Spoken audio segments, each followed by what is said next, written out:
Welcome back to the third video on public speaking success, where we're going to talk about content. One of the biggest challenges in putting together a presentation is deciding what to put in and what to leave out, because everything is important, right? The answer is relatively simple. If it's not relevant, that is, if it doesn't solve a problem for the audience, then don't put it in. And if you don't know what the problem is, then you better go and find out.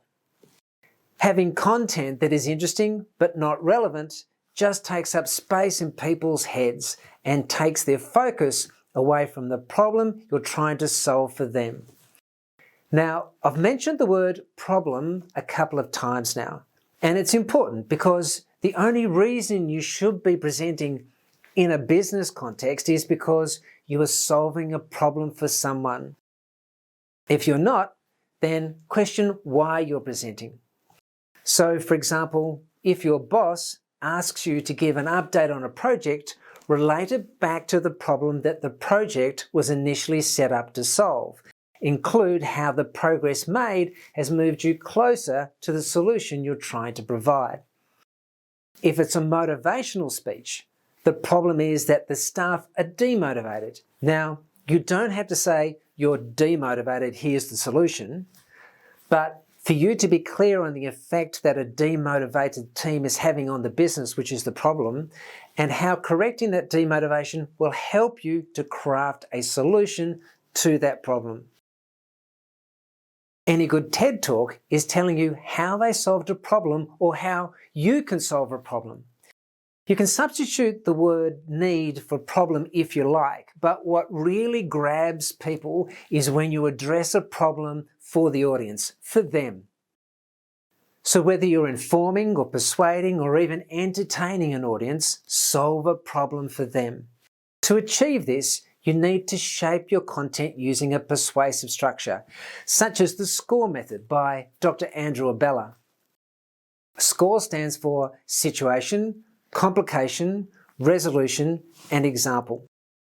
That is, complication, what is the problem? Resolution, what's the solution? And example, what's an example of where your solution has worked before?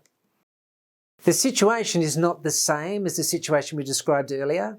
The situation in the SCORE method is the subject or the topic, and there is only one of these that goes at the beginning. So you have one S or one situation and many cores. The key to this is finding a series of cores that satisfy all the issues that the audience presented to you, either verbally or in a brief, or you've discovered through your research.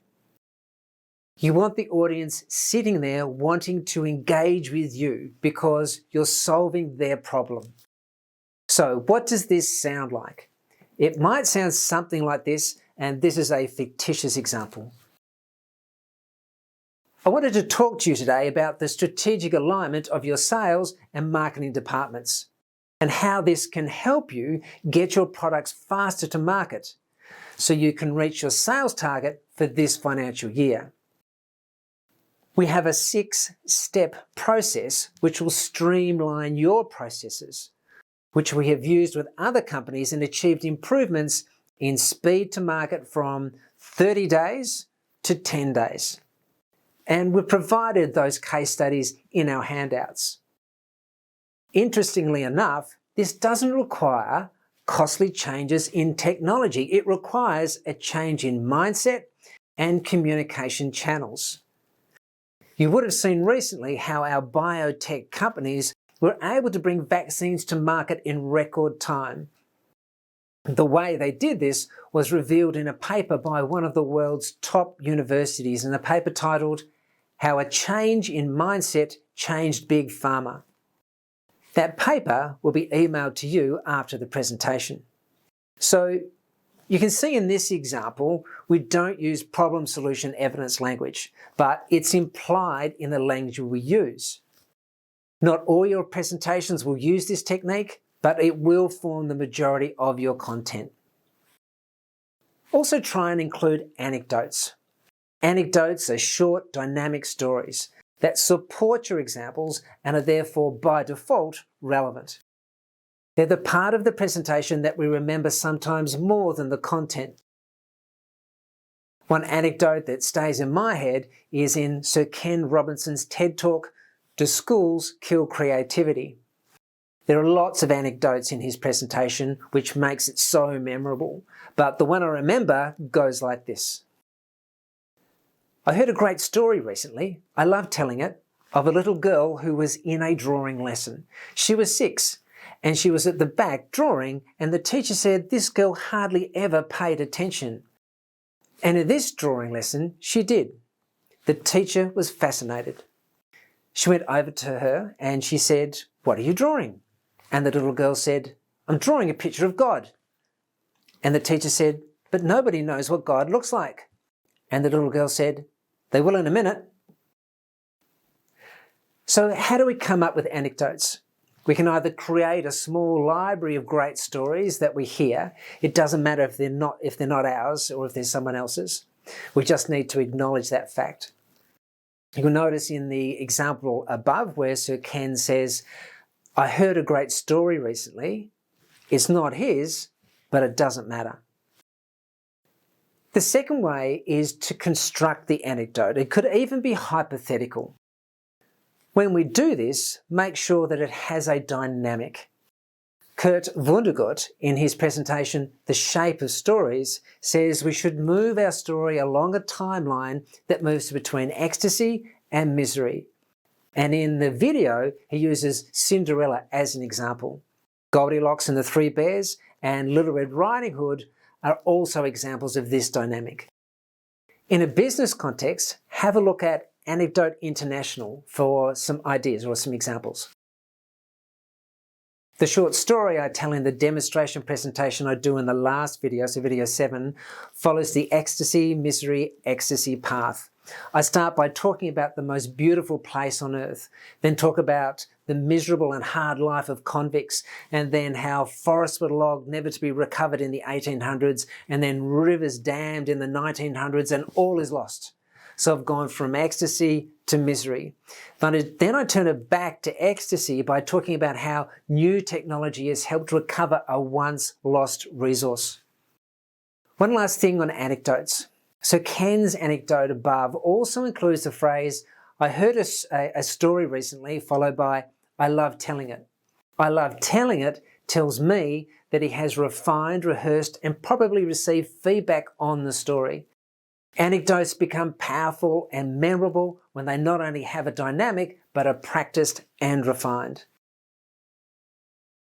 Another effective technique is to include some research. You can see I've used research to back up my solutions when giving examples in the big pharma example above. Research doesn't have to be scientific research. It can be, for example, a collection of views or opinions of someone in a position of authority, which you collected from some desktop research.